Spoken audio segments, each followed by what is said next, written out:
Beres ya.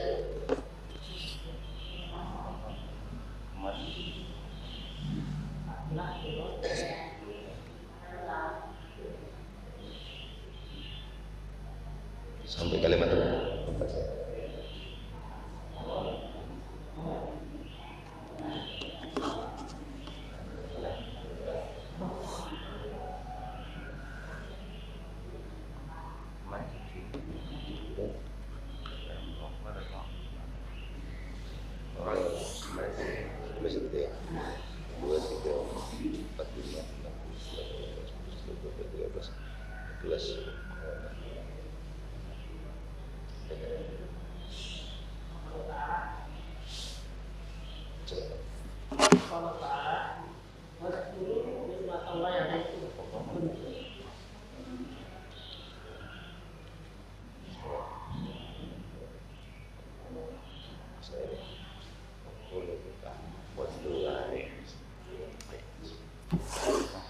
Bismillahirrahmanirrahim. Qala musannif rahimahullah ta'ala wa nafa'ana bi ulumihi wa abadana bi asrarihi wa nawarihi wa nabahatihi wa barakatihi fi dhahrin amin ya rabbal alamin. Halaman 5 baris 14 dari bawah. Wa qawluhu ta'ala wa dhkuru ni'matallahi 'alaikum idh kuntum a'da'an fa'alafa baina qulubikum ila ayat.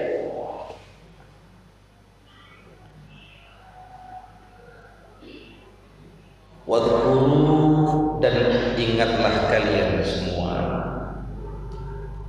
ni'matallahi, pada nikmat Allah, alaikum, yang dilimpahkan atas kalian, idh kuntum, tatkala sebelumnya kalian a'daan, saling bermusuhan. Fa'alafa, lantas kemudian menyatukan siapa Allah, baina qulubikum, di antara hati kalian yang bermusuh-musuhan tadi. Al-ayat, ini ayat Al-Qur'an Karim. Ayat ini kata Al-Habib Abdullah bin Alawil Haddad, amrun adalah perintah dari Allah, bisyukrihi, untuk bersyukur kepada Allah Ta'ala, ala nikmatil ulfah, atas kenikmatan persaudaraan, allati, yang mana an'ama, telah memberikan nikmat siapa Allah, Allah biha, dengan nikmatul ulfah tadi, alaihim, atas mereka, ba'dal adawati, setelah permusuhan asyadidah yang sangat keras, allati kanat bainal aus wal khazraj, allati kanat, yang mana dahulu pernah ada di antara siapa, bainal aus wal khazraj, antara kabilah Aus dan Khazraj, wa hum ansarullah wa rasuli, dan mereka Aus dan Khazraj itu adalah ansarullah, golongan yang membela Allah, wa rasuli, dan golongan yang membela Rasulullah. Khususan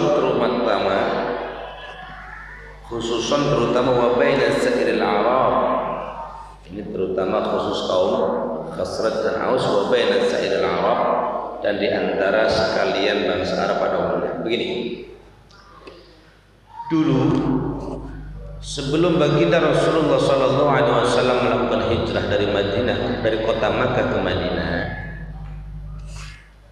di Madinah itu struktur atau komposisi sosial masyarakatnya terdiri dari berbagai macam kabilah, suku. Jadi kita paham bahwa di Arab itu terkenal dengan sistem kehidupan sosial masyarakatnya kesukuan, banyak sekali. Nah, ada beberapa suku besar yang menguasai kota Madinah, menguasai dari sisi politik, dari sisi ekonomi, dari sisi apapun. Di antara yang terbesar adalah suku Aus dan Khazraj. Ada Banu Nadir di antaranya. Nah, Kedua suku besar ini dulu nggak pernah akur. Kedua suku ini kan tidak pernah akur dan punya hobi perang, berantem. Dan berantemnya itu al-adawa asyadidah, berantem seberantem-berantemnya. Di sana itu kalau sudah berantem suku nggak ada sudahnya, nggak ada ujungnya. Kalau ada orang satu dari Aus, suku Aus, yang satu dari Khazraj, di tengah jalan berantem berdua. Besoknya pasti berantem dua suku.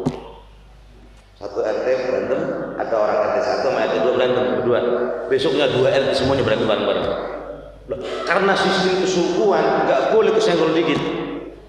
Kesenggol dikit satu anggota sukunya, maka satu suku meledak. Itu baru dua suku. Dan kalau sudah perang satu suku berbulan-bulan. Makanya dulu kalau di Arab itu saking kebiasaannya orang perang, sampai kemudian ada instruksi dari Allah kepada Rasulullah, dilarang kalau bulan Muharram itu perang, ya karena untuk menghargai bulan suci Muharram. Ada bulan Rajab, bulan Muharram, Dzulqa'dah, Dzulhijjah. Itu tidak boleh mereka berperang. Maksudnya bukan hanya tidak boleh berperang di bulan Muharram, karena mereka kalau perang kepanjangan berbulan-bulan nggak sudah. Kasih bulan suci biar mereka berhenti gencatan senjata. Nah, ini dulu mereka punya kebiasaan sebelum Rasulullah datang ke Madinah, hampir nyaris tidak ada yang namanya kota damai.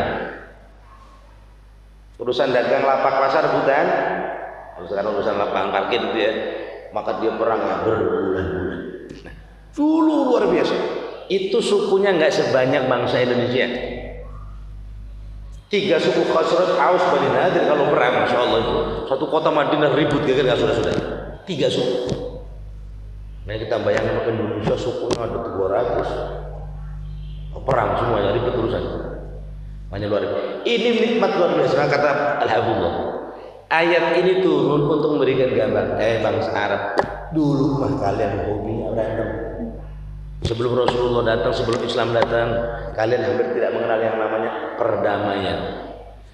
Datangnya Islam, al-Islam itu dinun salamun, agama damai. Makanya Islam datang kepada kita melalui Rasulullah, dibawa Rasulullah dari Makkah hijrah ke Madinah, disebarkan ajaran Islam. Ajaran yang dibawakan Islam hakikat adalah ajaran yang menebarkan kedamaian.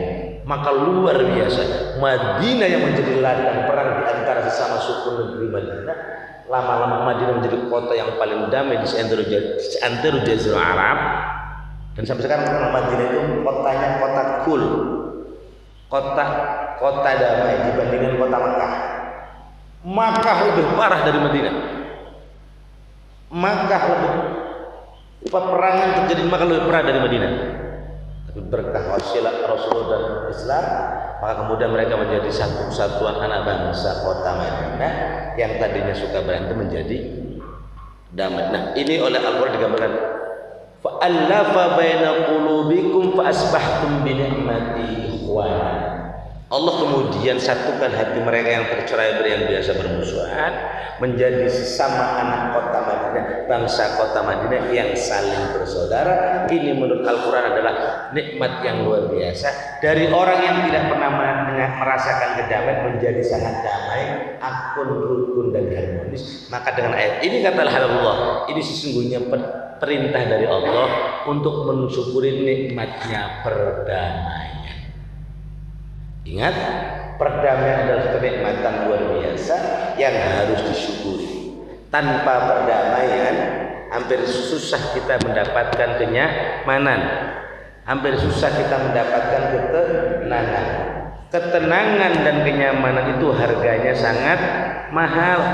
Bapak Ibu belum pernah kan cerita hidup di zaman perang kayak kakek moyang kita. Kakek moyang kita ngaji budak-budak Belanda, susah banget, nggak ada nyaman-nyamannya aja. Mau kemana-mana dicegat orang babi pistol gitu ya. Itu di zaman perang. Sedikit cerita, saya pernah tinggal di zaman perang selama hampir 4 tahun. Saya tidak bisa sholat Jumat hampir 9 bulan lebih. 9 bulan saya nggak sholat Jumat. Kenapa? Karena tidak aman, karena perang, bedil di mana-mana, bom di mana-mana. Mahal ternyata. Di sini belum pernah ngerasain, alhamdulillah. Di Irak 12 tahun, 4 tahun perang, itu sholat berjamaah aja kadang-kadang dijama. Karena mau sholat sendirian nggak ada, kemudian lagi mau sholat, bom nggak jadi sholat entar. Kenyamanan dan ketenangan adalah hal yang mahal. Oleh karena itu, bagi kita yang hidup di negeri yang sudah nyaman, yang sudah tenang, yang sudah damai, patut kita syukuri. Sebab hilang kedamaian, hilang kenyamanan. Jangankan mendapatkan ketenangan untuk di sini, untuk ibadah kepada Allah belum tentu bisa. Nah itu. Fa asbahtum bi ni'matillah. Amrun, perintah dari Allah. Ya. Bisyukri, untuk bersyukur atas nikmat Allah. Nah, ini terjadi. Aus Khazraj ini salah di antara suku-suku besar yang suka perang. Ini contoh khusus.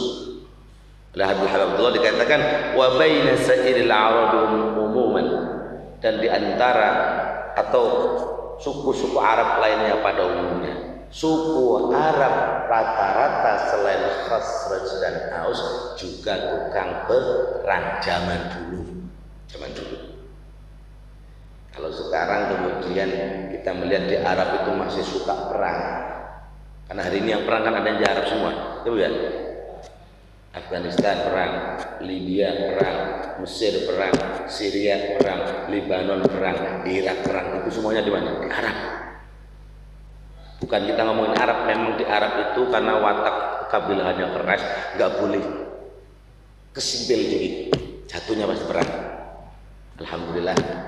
Kita masih dalam oleh Allah, budaya ketimurannya apa-apa masih bisa diselesaikan dengan cara damai dan dialog, masih nggak perlu pakai bedil.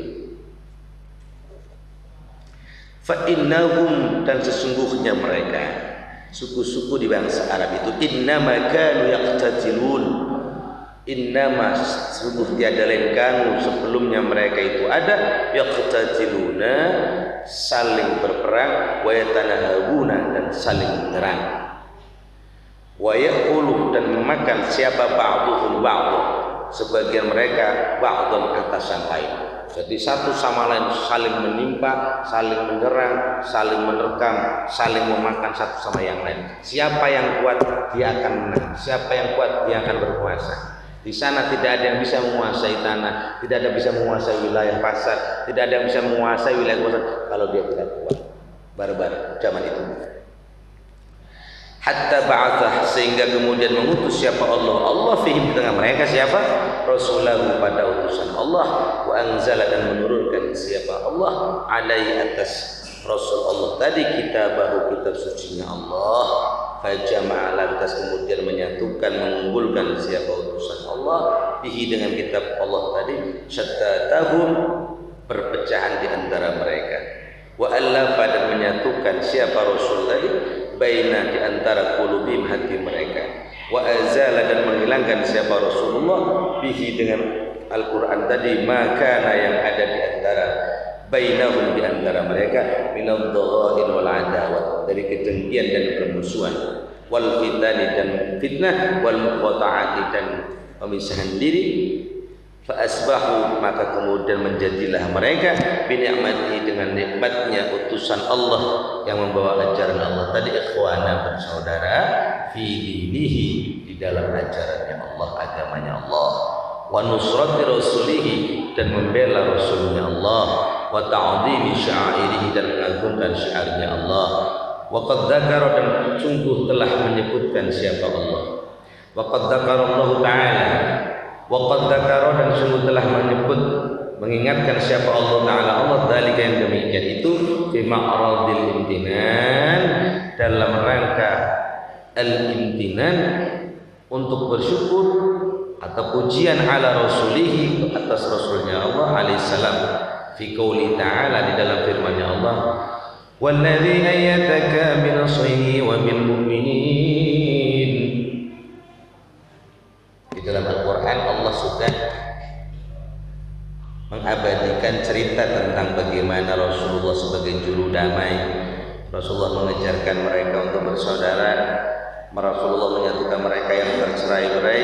Itu sudah Allah abadikan di dalam Al-Quran, yang firman-Nya berbunyi, walladzi ayyadaka bi nasrihi, huwa dialah Allah alladzi, yang mana ayyada, telah mendukung, kepada diri Muhammad bin Nasrihi dengan pertolongannya wabil mukminin dan juga terhadap kaum mukminin. Walau wa'allafa baina qulubihim, wa'allafa dan menyentuhkan siapa Rasulullah baina qulubihim di antara hati-hati para mereka yang bertengkar. Lau anfaqta ma fil ardi jami'an ma allafta baina qulubihim walakin Allah allafa bainahum innahu azizun hakim. Lau anfaqta, kata Allah, lau anfaqta, jika seandainya engkau menafkahkan atau mengeluarkan segala sesuatu fil ardi yang ada di bumi jami'an semuanya, kata Allah, Muhammad, seandainya kau keluarkan seluruh isi bumi ini semuanya dengan segala kemampuanmu, ma'allafta, engkau tidak akan sanggup menyatukan baina qulubihim di antara hati mereka. Kenapa? Walakin Allah, tetapi Allah lah allafa yang mampu menyatukan bainahum di antara hati mereka. Innahu azizun hakim, sesungguhnya Allah zat yang maha perkasa dan maha bijaksana. Jadi Bapak Ibu Saudara sekalian, Rasulullah itu diutus oleh Allah dengan kuasanya Allah. Apapun yang dilakukan Allah pasti atas perintah Allah. Jadi sini kemudian kita diingatkan, Rasulullah selalu diingatkan, Muhammad, apapun yang kamu lakukan tidak akan bisa kecuali atas izin Allah. Betul, melalui tangan Rasulullah beliau mampu menyatukan orang-orang yang bermusuhan. Tapi Allah ingatkan kembali, sesungguhnya yang hakikatnya menyatukan mereka adalah Allah, perantaranya adalah Rasulullah. Ini kasus seperti ini seringkali diungkapkan di dalam Al-Quran. Ingat cerita Abu Thalib, pamannya Rasulullah. Dari kecil beliau diasuh Rasulullah. Rasulullah dakwah yang belain pamannya Abu Thalib. Dimusuhin Abu Jahal, Abu Thalib yang bantuin nolongin. Dimusuhin Abu Lahab, Abu Thalib yang belain. Dimusuhin kabilah Quraisy, Abu Thalib yang belain. Apa yang dilakukan Rasulullah? Beliau selalu berusaha mengajak pamannya Abu Thalib, berusaha mendakwahkan Islam kepada Abu Thalib agar pamannya Abu Thalib bin Abdul Muthalib masuk Islam. Tapi secara berkata lain, beliau tidak berkenan masuk Islam. Apa kata Rasulullah? Rasulullah sedih. Ya Allah, saya ingin paman saya yang saya cintai, yang nolongin saya, yang bantunya, dia juga ikut agama saya masuk Islam. Berkali-kali Rasulullah berusaha menyadarkan pamannya Abu Thalib agar dapat hidayah. Sudah. Tapi kata Allah, innaka lam tahdi man ahbabta. Muhammad, kerjamu sudah benar. Tapi ingat, innaka, sesungguhnya engkau lan tahdiya, tidak akan mampu memberikan hidayah man ahbabta, kepada orang yang kau cintai sekalipun. Kenapa? Karena urusan hidayah urusan Allah. Kita hanya punya kewajiban memberikan bimbingan dan bimbingan. Ketika bimbingan itu sudah terjadi menjadi kenyataan, kembali pula, oh berarti hakikatnya Allah yang membimbing. Kalau bimbingan itu tak punya pengaruh dan manfaat apa-apa, toh berarti Allah yang memberikan ketentuan. Jadi memang kita hanya melaksanakan kewajiban, Rasulullah melaksanakan kewajiban, karena apa yang dilakukan Rasulullah itu semata-mata atas perintah Allah, berbicaranya pun atas kehendak Allah. Wa ma yantiqu 'anil hawa in huwa illa wahyu yuha. Rasulullah tidak pernah berkata kecuali melalui wahyu dari Allah.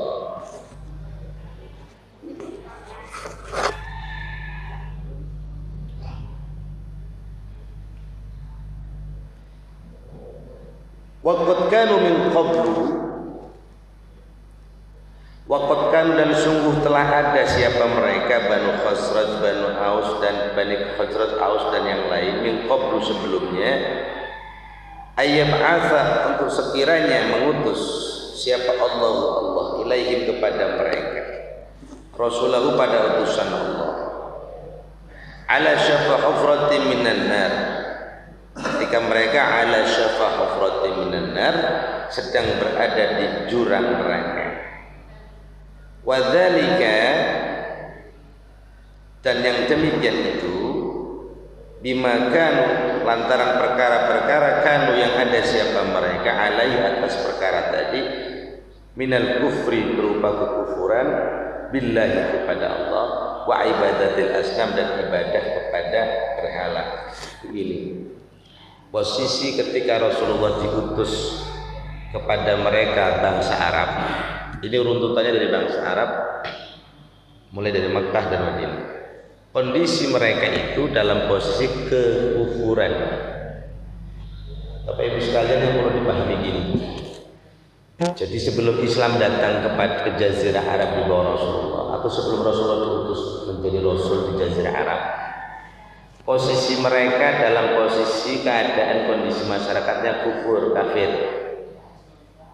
Sampai-sampai begini, kita sering dengar kalau lagi ceramah maulid itu dengar.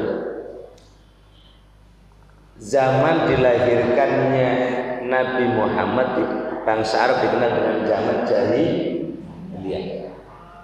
Zaman jahiliyah itu orang Madin mengartikannya zaman kebodohan. Bapak Ibu sekalian, mari kita pahami. Ketika mereka di zaman itu disebut jahiliyah, bodoh di bidang apa maksudnya? Mereka dibilang hidup di zaman jahiliyah, zaman kebodohan, zaman kegelapan. Itu kenapa? Apakah mereka nggak punya ilmu? Bukan. Orang Arab ilmunya pinter-pinter, ilmu dagangnya jago, ilmu astronominya keren. Mereka bisa ngitung, oh besok hujan, oh besok hujan, besok angin, besok badai. Tahu, mereka punya ilmunya. Oh berarti bukan bodoh. Bahkan orang Arab di zaman itu yang disebut zaman jahiliyah itu pinter baca tulis. Karena di zaman itu sudah ada pujangga, syair, penyair Arab yang tulisannya keren-keren, berarti nggak bodoh.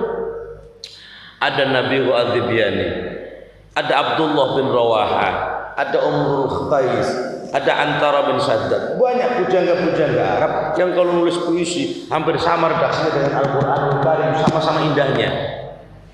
Berarti nggak bodoh. Kenapa disebut bodoh? Ternyata yang dimaksud zaman jahiliyah itu dua, Bapak Ibu Saudara. Mereka itu jahiliyah fil aqidah wa jahiliyah fil syariah. Jahiliyah bodoh dalam urusan akidah. Maksudnya gini, dulu sebelum Islam datang di bawah Rasulullah, agama mereka adalah ala millati Ibrahim, ikut agamanya baginda Khalilullah Ibrahim alaihissalam. Mereka sudah mengenal Islam. Karena kenapa? Ka'bah yang ada di kota Makkah itu yang pertama kali membangun adalah baginda Ibrahim. Wa idh rafa'a Ibrahim al-qawa'ida wa Ismail Rabbana innaka taqabbal innaka sami'ud du'a di Al-Baqarah. Rumah Allah yang pertama di muka bumi namanya Ka'bah, posisinya di Makkah. Yang pertama kali bangun Nabi Ibrahim. Ketika bangun itulah Nabi Ibrahim mengajarkan syariat Islam di kota Makkah. Jadi penduduk Makkah, orang termasuk suku kafir Quraisy dan seterusnya sudah mengenal Islam. Bahkan mereka kenal namanya tawaf. Mereka tahu caranya haji, tahu muter-muter sa'i, tahu semuanya. Tapi sekian ribu tahun kebelakangan hingga datangnya Rasulullah, mereka kemudian agamanya kecampur-campur. Ibrahim mengajarkan dinu tauhid, agama tauhid, la ilaha illallah. Sama. Dulu kita sampaikan, seluruh nabi dari baginda Adam sampai baginda Rasulullah ajarannya sama, tauhid, la ilaha illallah. Mereka juga dulu la ilaha illallah. Tapi lantaran kelamaan nggak ketemu yang ngajarkan lagi, kecampur agamanya, kecampur dengan Nasrani, kecampur dengan Yahudi, kecampur dengan Persia, Majusi, kemudian datang penjajahan dari apa? Datang dari Romawi, datang dari Rum, agamanya udah gak jelas. Yang tadinya tauhid kecampur-campur, akhirnya mereka nyampur. La ilaha illallah sudah mulai hilang, di sini kemudian berubah menjadi penyembah berhala. Bapak Ibu tahu di cerita itu kalau kita lihat baca Sirah Ibnu Hisham, hampir semua orang Arab itu di rumahnya ada berhala sebagai tuhannya. Maka dikatakan wa awwal ma yafsahu qabla al-khuruj minal bait as-sanam. Setiap orang Arab pertama kali yang diusap-usap, dielus-elus sebelum keluar rumah itu berhala. Hala, aneh mau kerja biar hoki ya begitu dielus-elus. Semua orang Arab punya berhala di rumahnya. Kalau mau keluar rumah pasti yang diusap pertama berhalanya sebagai Tuhan. Wa awwalu ma yamsau qabla dukhuli ilal bait as-sanam. Dan hal pertama yang diusap-usap sebelum masuk rumah ketika pulang itu adalah berhala. Kenapa? Saking disembahnya itu berhala biar punya hobi. Semua Arab rumahnya punya berhala. Yang kedua, berhalanya lomba gede-gedean dan cakep-cakepan. Yang pengen dianggap Tuhannya keren, dia berhalanya harus lebih gede atau lebih keren. Jadi orang berlomba-lomba punya sesembahan yang keren dan cakep. Begitu. Sampai-sampai diceritakan, saking mereka itu pemuja berhala, ketika mereka mau tawaf, mereka tawaf Bapak Ibu. Karena pernah diajarkan tawaf oleh Nabi Ibrahim. Muter-muter sama, muter Ka'bah tawaf 7 kali sama. Ada sisanya, ada sisa tauhidnya. Tetapi yang aneh, yang disebut bodoh, kalau bahasa kasar akidahnya goblok, bodoh. Tawaf mah tawaf, tapi yang dikelilingi tidak hanya Ka'bah, tapi dia bagaimana caranya ketika keliling tawaf di Ka'bah itu dia bisa Tuhannya nempel di Ka'bah biar dimuterin Tuhan. Akhirnya yang mau tawaf dari rumah Tuhannya ditempelin di dinding Ka'bah, ngarep-ngarep kalau lagi tawaf nanti Tuhannya dia sembah-sembah waktu tawaf. Makanya dinding Ka'bah kalau lagi musim tawaf, dinding Ka'bah penuh isinya Tuhannya orang Mekah. Ditempel-tempelin. Yang gede, segede-gedenya nempel. Bacaannya sama. Tapi ada yang satu yang tidak sama. Ada di kitab surat itu. Labbaik Allahumma labbaik, labbaik la syarika lak labbaik, labbaik la syarika lak illa huwa laka syarikun lak. Ada tambahannya. Labbaik Allahumma labbaik, labbaik la syarika lak illa huwa syarikun lak. Ada tambahannya. Labbaik Allahumma labbaik, duhai Tuhan kami penuhi panggilanmu, tiada sekutu bagimu kecuali yang pantas jadi sekutumu. Itu ada tambahannya. Tiada sekutu bagimu kecuali yang pantas jadi sekutumu. Itu Tuhan yang ditempel. Itu Tuhan yang ditempel katanya pantas jadi sekutu Tuhan. Tidak boleh ada sekutu Tuhan selain tadi Tuhan mereka yang ditempel-tempel. Ada tambahannya. Innal hamda wa ni'mata laka wal mulk la syarika laka illa huwa syarikun lak. Gitu. Jadi doanya sama ditambah. Itu disebut bodoh. Ngakunya Tuhannya Allah tapi yang disembah bukan Allah lagi tapi berhak. Itu yang disebut jahiliyah, kebodohan di bidang akidah. Yang kedua, mereka dibilang bodoh, jahiliyatun fis syariah. Mereka ngaku bertuhan tapi bodoh, nggak pernah ketahuan ketaatan Tuhannya kapan. Nggak sholat, nggak puasa, ya nggak ibadah. Jadi ngakunya bertuhan, menghambakan diri kepada Allah, bodohnya nggak ngapa-ngapain. Lah, ini yang disebut zaman jahiliyah sebelum datangnya Rasulullah. Nah, lantaran kemudian karena akidahnya nggak benar, syariatnya nggak punya, akhlaknya pun rusak, maka kalau jadi tukang perang itu hal biasa. Karena mereka sudah tidak punya hukum halal haram.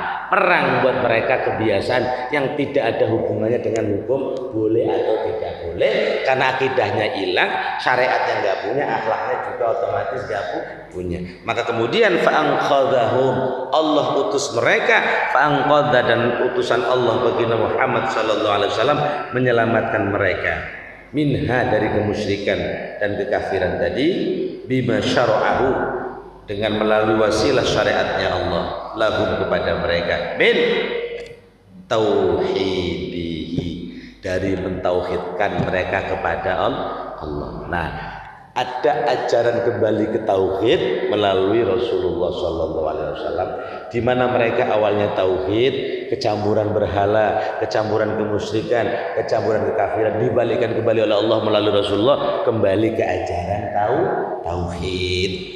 Wal amali, dan beramal bi taatihi, dengan ketaatan kepada Allah.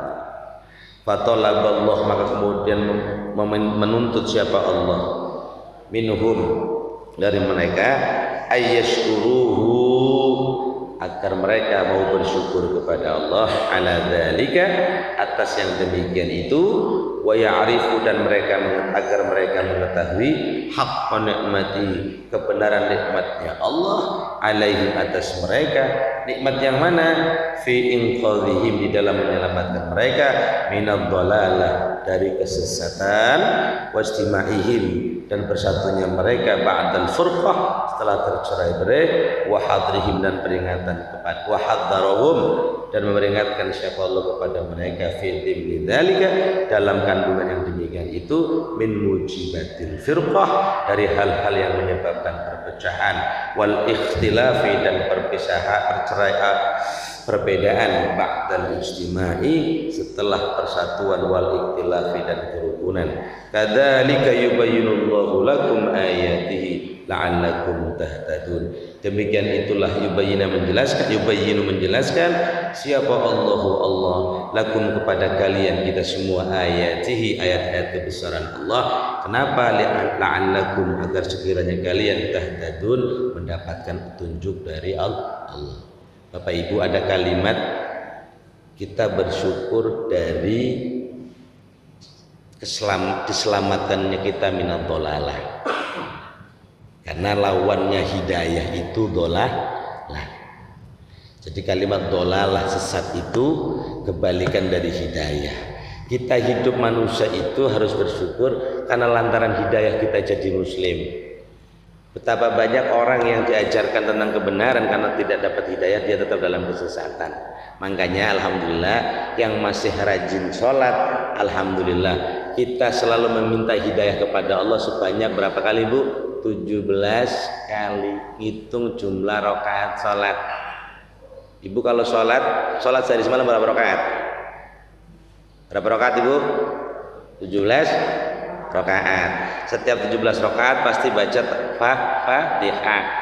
Di dalam Fatihah ada satu ayat yang judulnya perintah Allah kepada kita agar kita meminta hidayah kepada Allah. Mana bunyinya? Ihdinas siratal mustaqim. Ihdina, berikan hidayah kepada kami ya Allah. Ihdina, hidayahilah kami ya Allah as-siratal mustaqim, pada jalanmu yang lurus. Tidak kurang 17 kali kita minta hidayah kepada Allah. Kok minta hidayah? Emang kita masih sesat? Emang kita belum hidayah? Ya. Namanya al-hidayah alal hidayah. Hidayah ada dua Bapak Ibu sebagai penutup. Yang satu ada namanya hidayah dhalalah. Hidayah dari dhalalah. Yang kedua ada hidayah taufik. Kita yang sudah menjadi muslim sudah dapat hidayah karena kita nggak ngapa-ngapain, karena kita diwariskan jadi keturunan muslim, kita menjadi muslim, alhamdulillah kita sudah dapat hidayah menjadi muslim. Nggak capek-capek orang Islamkan kita, dorong kita untuk masuk Islam karena kita begitu lahir sudah diadanin, ya dikomatin jadi muslim dan alhamdulillah jadi muslim. Itu namanya hidayah. Tapi ingat, siapa yang bisa menjamin hidayah keislaman kita awet? Banyak orang yang tengah jalan tadinya muslim menjadi kafir, yang tadinya muslim menjadi murtad, ya. Yang tadinya muslim bagus, dia meninggalnya su'ul khatimah. Oh berarti dicabut hidayahnya. Orang sudah baik mestinya husnul khatimah sampai su'ul khatimah. Orang yang tadinya muslim baik kemudian menjadi murtad, oh berarti ada yang lepas, namanya hidayahnya lepas. Kita jangan sampai hidayah kita hilang. Mudah-mudahan dari awal muslim meninggal dalam kondisi muslim, meninggalnya husnul khatimah. Itu hanya akan terjadi kalau kita selalu punya hidayah bimbingan Allah. Makanya hidayah sudah punya, biar hidayah tetap melekat, kita minta namanya hidayah taufik. Hidayah bimbingan dari Allah. Kenapa? Yang Islam tetap dibimbing Allah tetap Islam. Bapak Ibu ngaji. Nah, Bapak ngaji, alhamdulillah dapat hidayahnya ngaji. Pertanyaannya, apakah semua orang yang ngaji ngamalin ilmu ngajinya? Belum tentu. Ngaji mengaji, mabok, ngaji mengaji, nyolong ngaji mengaji, ngomong. Jadi ngaji kadang-kadang belum tentu ilmu ngajinya diamalkan. Kita berharap ilmu yang kita ngajiin, belajarin ini dapat hidayah Allah, kita amalkan. Itu namanya hidayah taufik. Hidayah yang sudah kita dapat dibimbing Allah, manfaatnya dapat. Ilmu itu hidayah, dibimbing kita ngamalin, itu namanya hidayah taufik. Nah, ihdinas siratal mustaqim, ya Allah berilah kami hidayah di atas hidayah agar hidup kita selalu dalam kondisi hidayah. Itu namanya al-hidayah alal hidayah, namanya hidayah taufik, bimbingan dari Allah atas kebaikan yang sudah melekat kepada kita agar tidak hilang. Makanya 17 kali kita minta karena beratnya jagain hidayah, kecuali hanya minta tolong sama Allah biar benar-benar kita selamat selalu dalam kondisi mendapatkan hidayah dari Allah Subhanahu wa taala. Maka ada kalimat wabillahi taufiq wal hidayah. Billahi taufiq wal hidayah. Hanya dengan Allah yang namanya taufik, hanya dengan Allah yang namanya hidayah. Sekuat-kuatnya kita jadi muslim pingin hebat ibadah kita juga nggak mungkin kalau hidayah Allah nggak kita dapat. 17 kali yuk kita jangan tinggalin ketika baca ihdinas siratal mustaqim. Di situ sesungguhnya kita diminta oleh Allah untuk jangan lupa minta hidayah kepada Allah, karena hidup kita penuh tantangan dan godaan. Salah kepleset kita, lupa kita salah, kita bisa goyang iman kita, bisa bleset hidup kita, melenceng hidup kita. Nanti khawatirnya awalnya mendapatkan hidayah, wafatnya kita tidak husnul khatimah. Naudzubillah. Mudah-mudahan kita semuanya yang hadir di masjid ini selalu mendapatkan hidayah dan taufik dari Allah, sehingga tetap istiqamah di jalur Allah, meningkatkan ibadah kita, ketaatan kita kepada Allah, hidup dalam kondisi berhidayah, wafat dalam kondisi husnul khatimah. Amin ya rabbal alamin. Wassalamualaikum warahmatullahi wabarakatuh.